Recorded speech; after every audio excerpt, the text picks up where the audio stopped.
Hi, in this video, I will share with you some of my insights as I continue to read Radical Candor by Kim Scott. This book was recommended to me by one of my mentors at work. The audience of this book is managers who want to get to an effective level of communication with their team members. And the book also says how to get what you want by saying what you mean. So it hints to me that it's all about communication. After reading the first chapter, the intro, the author Kim has put it very cleanly. According to her, the goal of the book is after you read this book that you would avoid endless mistakes that are repeatable. So she highlights the fact that the best practices that she will share will help us as managers and leaders to avoid those mistakes that we do repeatedly as managers and leaders. And so I found it quite interesting. So I'm going to continue reading and sharing some of my insights.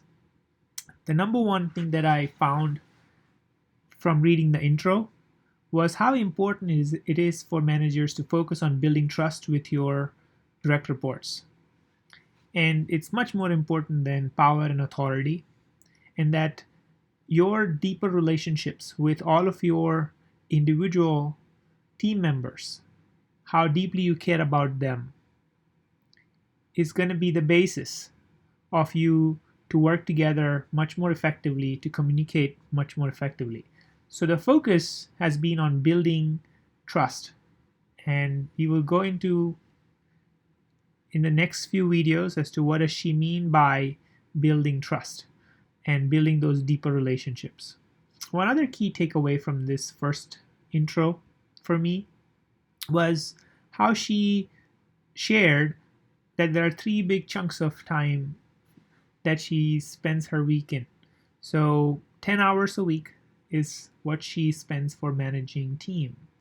So one-on-ones, coaching, mentorship to your team members is where you can spend your time so that you're getting active time with them, where you can deeply understand how they're doing, give feedback.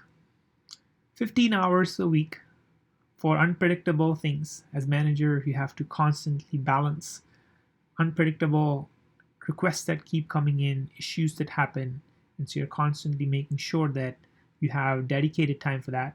And then 15 hours a week also for independent work, so contributing personally in your own area of expertise by design reviews, by the work that you do, by learning new skills.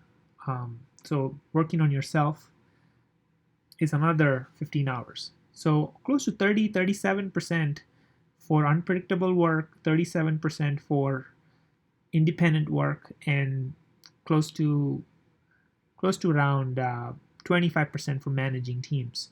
So she just laid this framework, which was quite eye-opening for me because I spent way too much time in one quadrant versus the other, and way too little in the other quadrants. So organizing this year, using this framework that she has learned over many years, is the biggest takeaway so far from reading the first intro. Hope that was useful. Thanks. See you until the next video.